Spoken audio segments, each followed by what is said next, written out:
I drove fast over the moors that sunny May morning. I tried to concentrate on the road, but my mind was full of dark thoughts about what I had found in Scudder's notebook. The little man had told me lies, or rather, he had not told me the whole story. War was coming. Nobody could stop it now. Germany was preparing for an attack on Britain. Soon our coast would be silently ringed with mines. Submarines would be waiting for every battleship. This was the story I had deciphered, but I could not go to the authorities yet. Who would believe my tale? I needed evidence. I travelled east by the sun to avoid the towns and villages to the north. Reaching a wide river, I drove for miles along the water.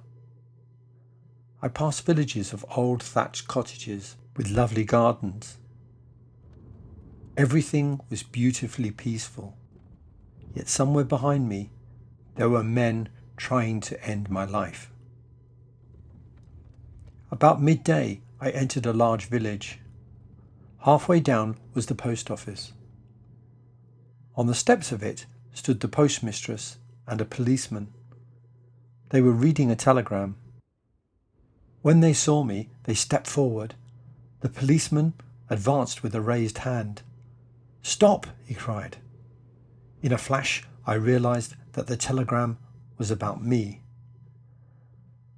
I slowed down before releasing the brakes just in time. The policeman tried to grab onto the car. I pushed him off with my left hand. Once clear of the village, I turned off the main road. I needed to stay away from the traffic, but this was risky too. Without a map, I could easily end up in a duck pond or a stable yard. The stolen car was the biggest risk of all. Soon everyone in Scotland would have a description of it. I kept driving, staying on the loneliest roads. I entered a glen with steep hills all about me.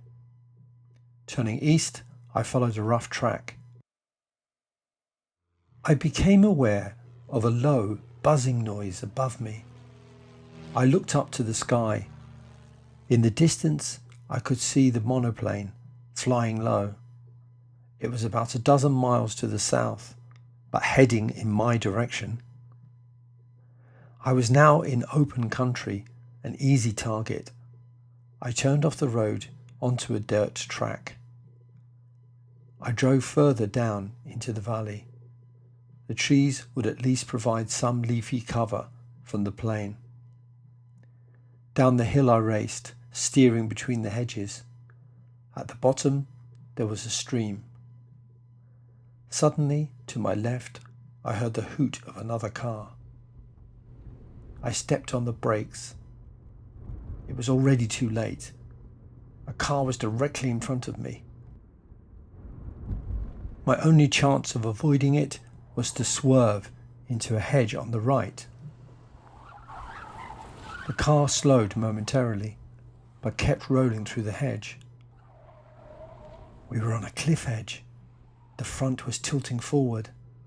I jumped onto the seat, hoping my weight would halt the forward momentum. There was a sickening plunge forward. Nothing could stop the car rolling off the cliff. I stood up on the driving seat, desperately trying to climb out. Before I could do so, a hawthorn branch smashed into my chest.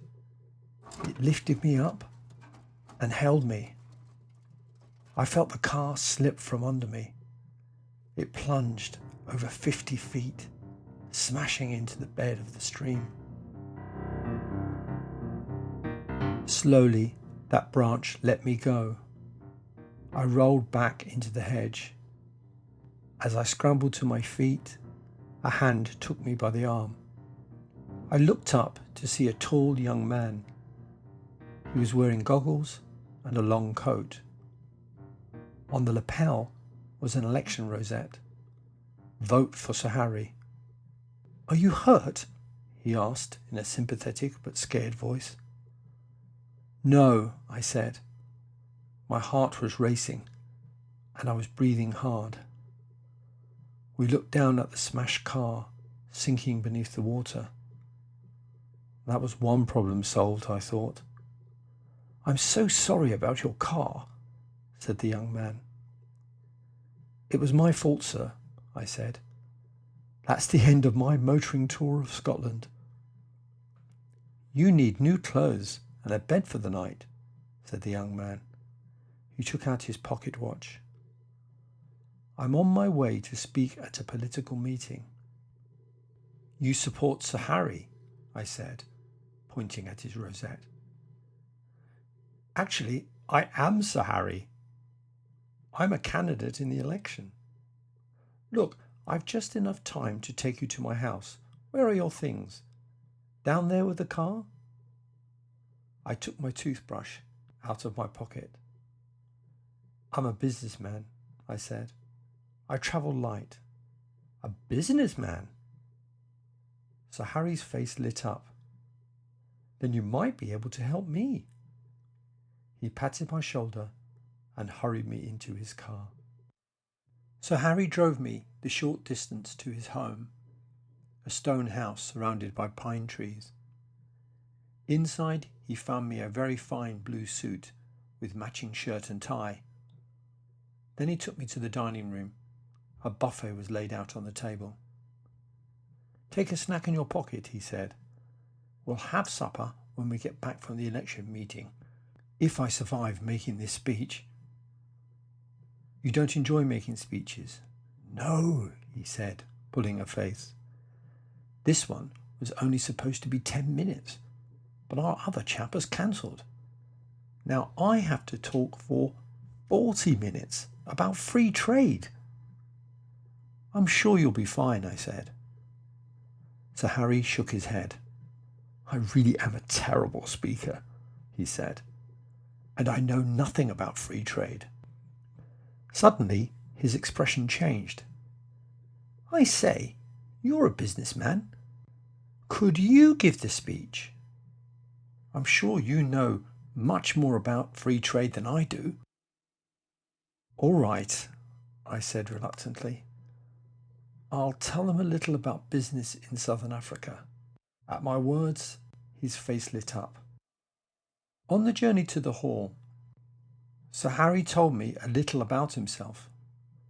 The young man had gone to Cambridge University, but then had difficulty finding a job. His uncle, a member of the British cabinet, had suggested a career in politics. As we passed through a little town, 2 policemen signalled us to stop. Sorry, Sir Harry, said one. I didn't recognise you behind your goggles. No problem, officer, said my host. Good luck with your search. I breathed more easily. Sir Harry went back to worrying about his speech. I tried to think of something to say myself. We turned down a side street and stopped at a red brick building. Around 500 people were in the hall.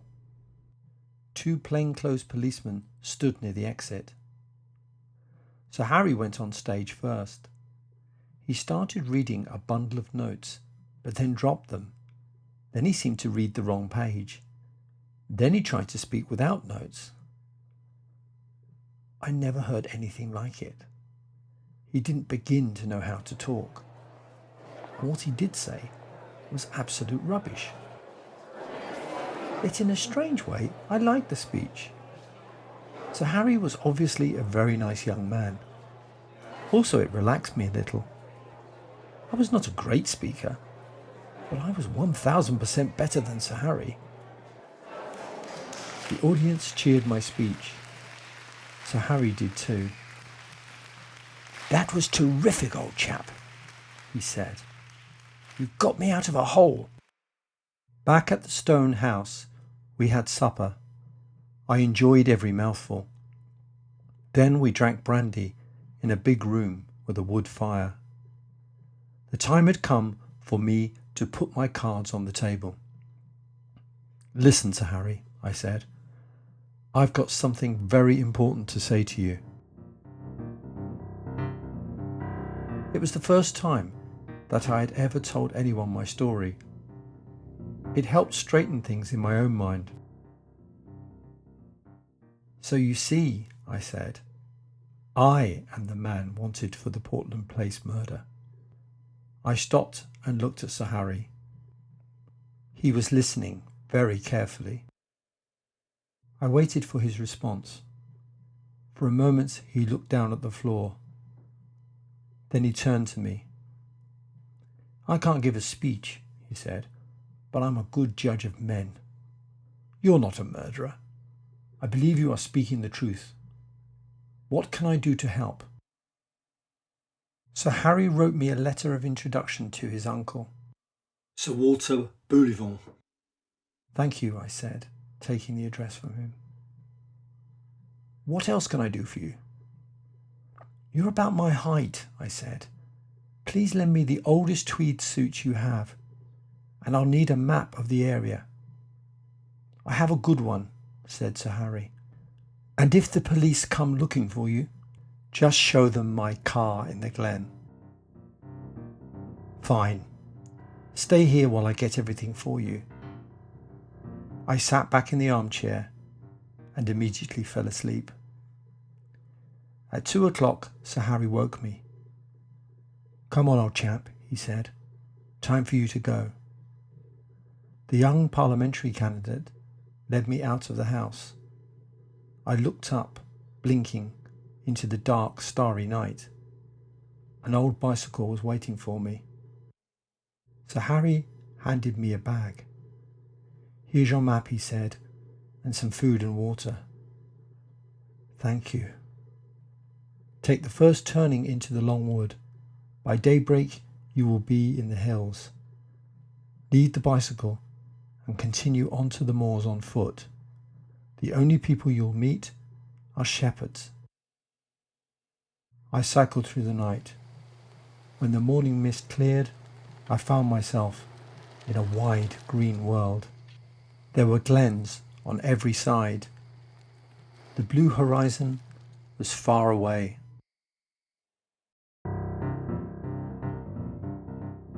Around 7 o'clock, I stopped to rest.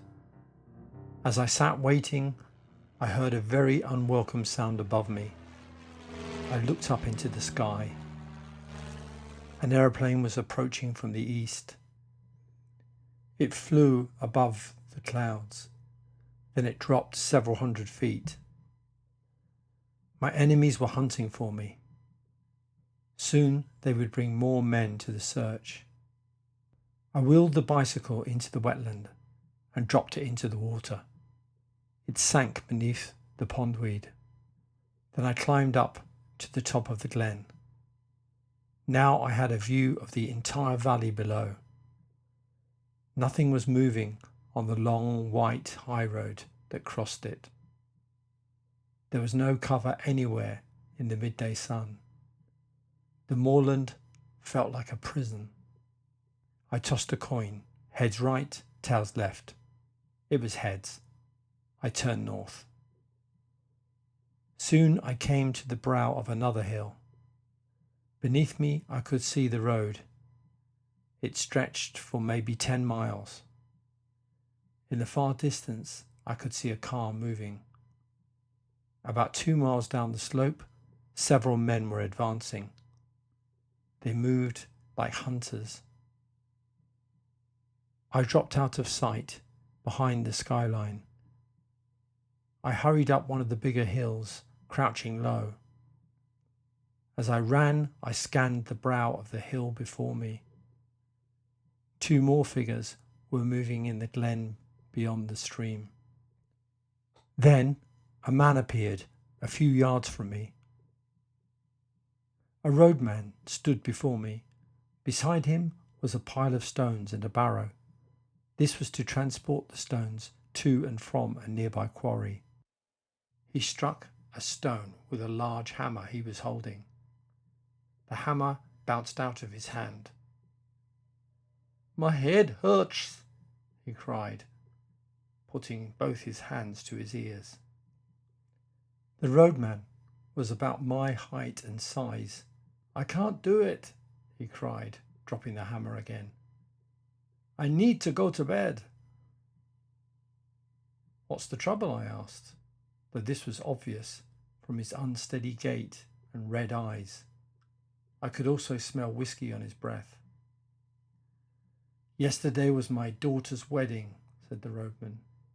We danced all night, and yes, I had a few drinks. Now I need some sleep. Why don't you go home and rest? I said. You can come back later. The new road surveyor is coming today. I don't want to lose my job. I thought for a moment. Does the new surveyor know you? I asked. No, he said. He's only had the job for a week. They say he drives around in a motor car. Lucky him. Where's your house? I asked. The roadman pointed to a small cottage by the stream. You can go back to your bed, I said. I'll do your job for a bit and see the surveyor. The roadman stared at me blankly. Whiskey was making his brain work slowly. Finally, he smiled. Thank you, sir, he said. I think I will go to bed. Just for a few hours. We swapped jackets, and I borrowed his filthy old hat. What's your name? I said, in case the surveyor asks. Alexander Turnbull, sir, he said. Then he walked off unsteadily. To look more like a workman, I rubbed dirt on my face and trousers. Luckily, my cheeks were already sunburnt. Mr. Turnbull left me some cold tea, and I ate Sir Harry's cheese sandwiches. Then I took up the barrow. I pushed it up to the quarry, about 100 yards away. There I collected more stones to repair the road. It was heavy, boring work, and after a couple of hours, a little two-seater Ford arrived. The driver was a round-faced young man with a bowler hat. Are you Alexander Turnbull? He asked. Yes, sir. I am the road surveyor for this district. I can see you're doing good work. Thank you, sir. The road surveyor drove away. I went on with my work. Around noon, a baker's van came over the hill. I waved it down and bought a bag of ginger biscuits. Then a shepherd passed me with sheep. Where is old Turnbull? He asked loudly. He's off ill today, I said. Soon after, a big car came down the hill. It stopped 50 yards away. Two men got out and walked slowly towards me. I recognized the men from the inn. One was thin, sharp, and dark. The other was smiling. He looked like a farmer or a vet. Morning, said the smiling man. That looks like hard work. I slowly and painfully straightened my back. It certainly is, I said, spitting on the floor. The men were looking at me. They're fine boots you've got, said one.